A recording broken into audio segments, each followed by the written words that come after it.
Salonikalıqlarga yezilgan 2 xat. 1 bob. Mənki Paulus və mən arqılıq Silas hamda Timotidin Xudo otimiz və Rəbbimiz İsa Məsihə mənsub olub Saloniki şəhərdə yaşayotgan etiqadçılar cəmaətçiligiga salam. Xudo otimiz və Rəbbimiz İsa Məsih sizlərə mehr şəfqət və amanlıq ata qılğay. Qarindaşlar, sizlər üçün Xudoga hər doim şükür etishni burchimiz deb bilamiz. Chunki etiqodinglar bağan siri kuchayotidi. Bir-biringlarga bo'lgan mehr muhabbatinglarmi cho'nqirishyotidi. Shunga biz Xudoga mansub bo'lgan har qaysi etiqodchilar jamoatchiga orasida sizlardan faxrlanamiz.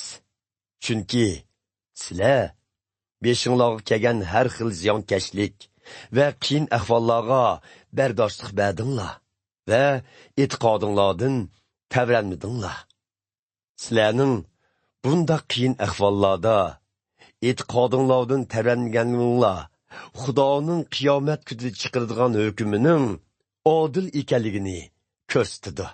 Chunki Xudo sizlarning qiyin ahvollardami e'tiqodinglarda chin turadiganlardan sizlarni o'z podshohligida yashashga loyiq hisoblaydi. Sizlar mana shu podshohlik uchun azob uqubat chekyapsizlar. Xudo odildir.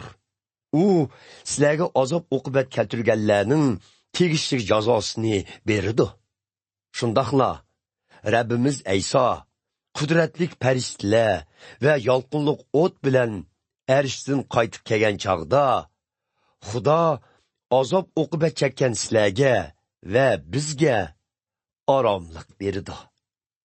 Shu chaqda Rabbimiz İsa Xudoni tonishni xalmaganlarni va o'zi haqidagi xushxabarni qabul qilmaganlarni jazolaydi. Bundaq kishilarning jazosi mangulik halokatdan iborat bo'lib, ular Rabbimizdan va uning ulug' kuch-qudratidan ayrilib qoladi.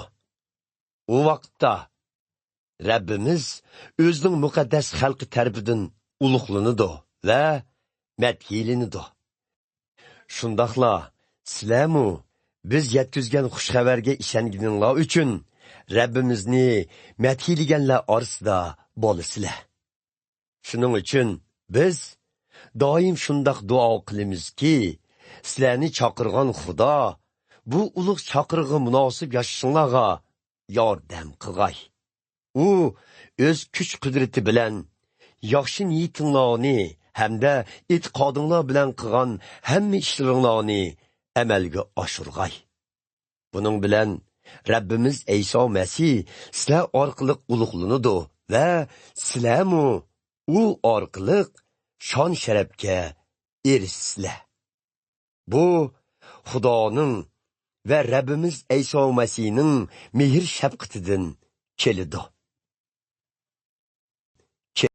2 bob. Qarindoshlar, Rabbimiz İsa Masihning qaytib keldigan hamda bizning uning bilan bir yerga jam bo'ladigan kunimiz to'g'risida sizlardan shuni o'tinib so'raymizki, agar sizlar Rabbimizning qaytib keldigan kuni yetib keldi degan so'zni anglasanglar, o'diqib ketmanglar. Qo'rqibmi ketmanglar. Bundaq so'zni qilg'uvchilar mayli uni Xudodan kelgan vahiydan yoki boshqalarning ta'limidan angildik yoki bo'lmasa bizning nomimizda yozilgan xatlardan ko'rdik deysimu, uningga ishonmanglar. Har qanday odam, har qanday usul bilan sizlarni aldab ketmasin. Chunki oxir zamonda Xudoga qarshi cho'ng to'plan yuz bermaguncha va mangulik halokatga mahkum qilinguchi, ya'ni Xudoga qarshi chiquvchi oshkorlanmaguncha bu kun yetib kelmaydi. Xudoga qarshi chiquvchi Xudo deb atalgan yoki kishilar cho'qingan narsalarning hammasiga qarshi chiqib, o'zini hammadan ustun qilib ko'rsatdi. Hatto Xudoning ibodatxonasida o'ltirib, o'zini Xudo deb jakarlaydi. Bularni men sizlar bilan birga bo'lgan vaqtimda aytganligim esinglarda bormi? Xudoga qarshi chiquvchining oshkorlanishini hozirgacha nimaning to'sib turayotganligini bilasizlar. U faqat Xudo belgilagan vaqtda oshkorlanadi. Shaytonning kuchi allaqachon yoshirin harakat qilishga boshladi. Lekin bu kuchni to'sib kelayotgan to'solg'u yo'tkilib yetilgandan keyinla Xudoga qarshi chiquvchi oshkorlanadi. Rabbimiz Eyso Masih bo'lsa, uni bir ig'iz so'z bilanla halok qilib yetadi va yer yuziga kelgandiki porloq nuri bilan uni yo'qotadi.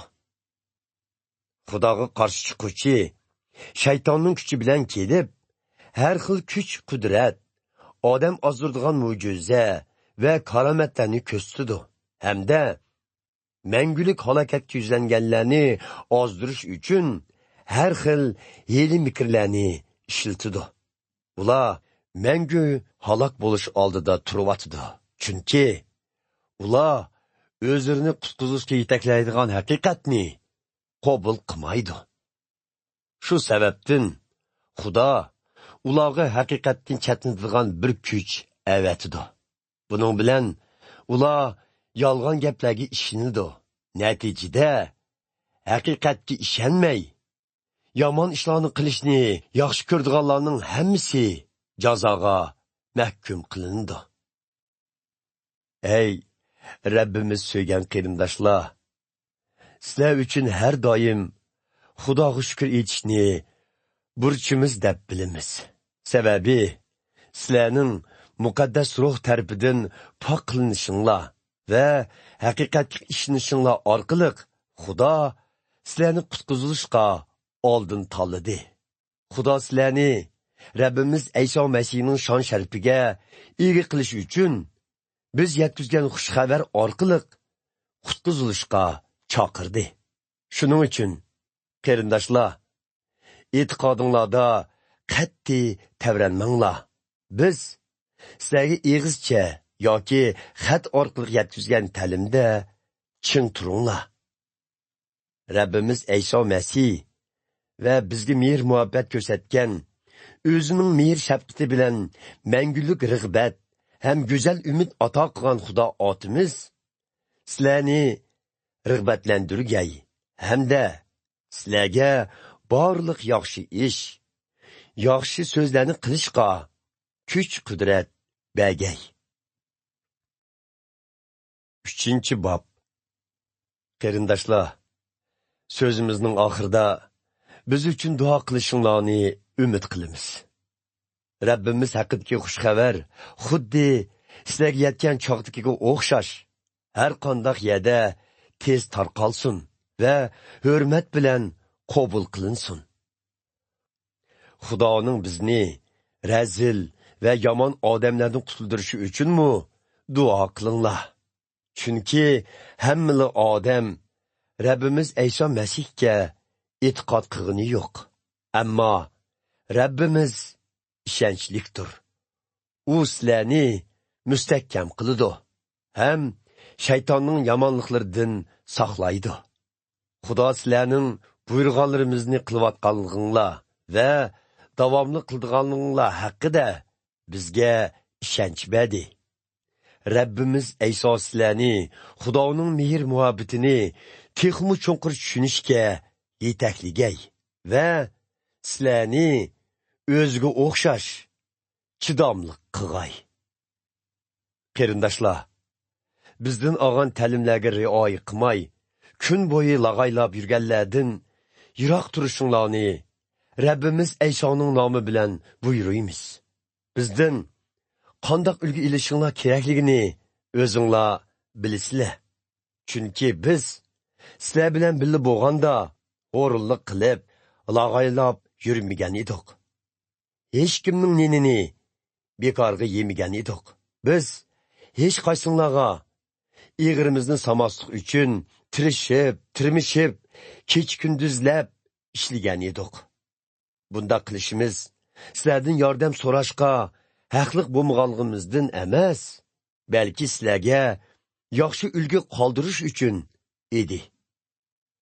Biz sizlarning yininglarda bo'lganimizda, sizlarga ishlamagan tishlamaydi degan edik. Lekin oranglarda ba'zilarning hech ish qilmay lag'aylab yurganligini angladik. Ular bekorchilikda boshqalarning ishlariga aralashib yuribdi. Bundaqlarga Rabbimiz Ayso Masihning nomi bilan shundoq buyuramiz va ulardan o'tinib so'raymizki, tinch yashab, amgiginglar bilan non tepib yanglar. Lekin sizlar, qarindoshlar, yaxshi ishlarni qilishdan bo'shashmanglar. Agar ushbu xetimizki so'zlarni qabul qilmaydiganlar bo'lsa, ulardan hazar aylanglar. Ularni uyaldirish uchun ular bilan aralashmanglar. Biroq ularni dushman qatorida ko'may, aksicha ularga bir qarindosh sifatida nasihat qilinglar. Amonlikning manbasi bo'lgan Rabbimiz har vaqt, har joyda sizlarga omonlik ato qilg'ay. Rabbimiz hammanglar bilan birga bo'lg'ay. Menki Pavlus, bu oxirgi solimimni o'z qo'lim bilan yozdim. Bu mening hamma xatlarimning o'ziga xos belgisidir. Mana bu mening o'z qalamimdir. Rabbimiz Ayso Masihning mehr shafqati hammanglarga yor bo'lg'ay.